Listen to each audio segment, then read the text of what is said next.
ఇదే experiment red book డిస్కోమీటర్. ఈ red book డిస్కోమీటర్ దేనికి చేస్తారు? ఈ ఎక్స్పెరిమెంట్ ఎందుకోసం అంటే ఏదైనా ఆయిల్స్ కానీ లేదంటే డీజిల్స్ కానీ ఇలాంటివి ఏదైనా ఆయిల్స్ కానీ విస్కోసిటీని ఫైండ్ అవుట్ చేయడానికి ఈ ఎక్స్పెరిమెంట్ అనేది మనం చేస్తాం. ఈ ఎక్స్పెరిమెంట్ కోసం ఈ ఎక్విప్మెంట్ అనేది యూజ్ చేస్తారు. ఇందులో ఎక్విప్మెంట్లోని ఏ ఆపరేటర్స్ ఉన్నాయో ముందు తెలుసుకుందాం. థర్మోమీటర్కి ఇది ఇన్నర్ టబ్, ఇందులోని ఒక హోల్ అనేది ఉంటుంది. ఆ హోల్ నుండే మనం శాంపుల్ అనేది కలెక్ట్ చేస్తాం. కిందన శాంపుల్కి కలెక్ట్ చేయడానికి అక్కడ హోల్ అనేది ఉంటుంది. తర్వాత ఇది బ్యూరెట్, ఇది జార్, ఇందులోని ఆయిల్ని ఉంచుకోవడానికి ఈ జార్ అనేది యూజ్ చేస్తారు. ఇది బాల్ అంటారు. ఈ బాల్ని ఎందుకంటే యూజ్ చేస్తారు, ఇక్కడ ఏదైతే హోల్ ఉన్నదో ఆ హోల్ని క్లోజ్ చేయడానికి ఇది యూజ్ చేస్తారు. ఇప్పుడు మనం ఎక్స్పెరిమెంట్లోకి వెళ్దాం. ఎక్స్పెరిమెంట్ చేసే ముందుగా ఈ వాల్ని ఈ లోపల ఉన్న హోల్ని క్లోజ్ చేయాలి.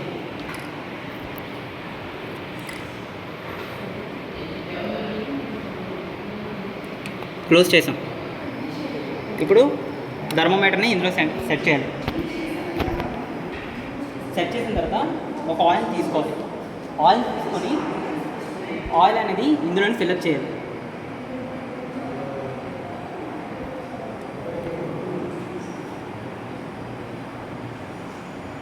బాగా ఫిల్ చేసేయండి. ఫిల్ చేసిన తర్వాత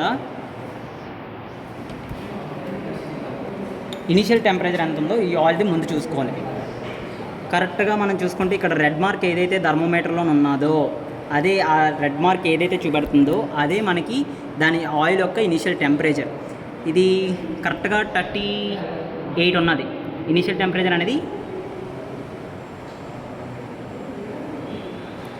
టెంపరేచర్ అనేది మనకి 38 ఉన్నది కరెక్ట్గా.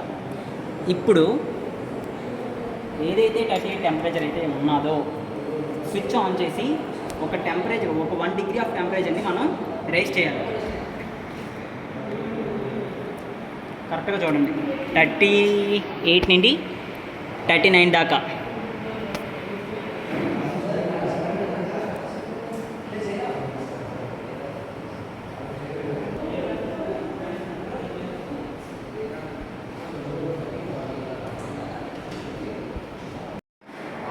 ఇప్పుడు ఆయిల్ యొక్క టెంపరేచర్ అనేది 39కి వచ్చింది.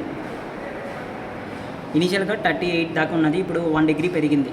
ఇంకా దీనికి 4 డిగ్రీస్ పెంచాలి అంటే ఇక్కడ స్టిరింగ్ చేస్తున్నప్పుడు ఆయిల్ టెంపరేచర్ అనేది 4 డిగ్రీస్ అనేది పెరుగుతుంది. స్టిరింగ్ ఇలా చేస్తున్నప్పుడు టెంపరేచర్ అనేది పెరుగుతూ ఉంటుంది.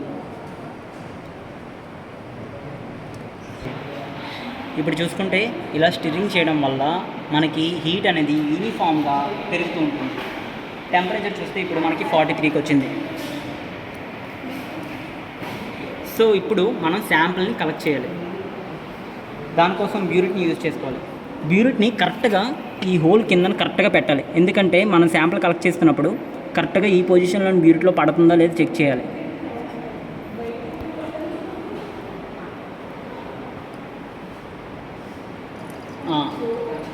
ఇప్పుడు చూడండి,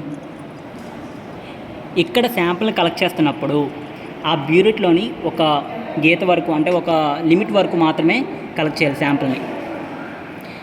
ఇక్కడ ఆల్రెడీ ఒక మార్క్ చేసి ఉన్నది కదా, ఆ మార్క్ వరకు మనం శాంపుల్ని కలెక్ట్ చేయాలి. ఈ శాంపుల్ కలెక్ట్ ఎప్పుడైతే మనం శాంపుల్ని కలెక్ట్ చేస్తున్నప్పుడు స్టాప్ వాచ్ని యూజ్ చేసుకొని శాంపుల్ కలెక్ట్ చేయాలి. ఎప్పుడైతే బాల్ని తీసామో అప్పుడు ఇక్కడ శాంపుల్ అనేది బ్యూరెట్లో పడుతున్నప్పుడు స్టార్ట్ చేయాలి. స్టాప్ వాచ్ని స్టార్ట్. శాంపుల్ కలెక్ట్ చేస్తున్నాం కదా, ఈ శాంపుల్ అనేది ఇక్కడ ఒక గీత అనేది బ్యూరెట్కి గీసి ఉన్నది. అక్కడ దాకా శాంపుల్ వచ్చేదాకా టైం ఎంత తీసుకున్నది అన్నది స్టాప్ వాచ్లోని మనం చూస్తాం.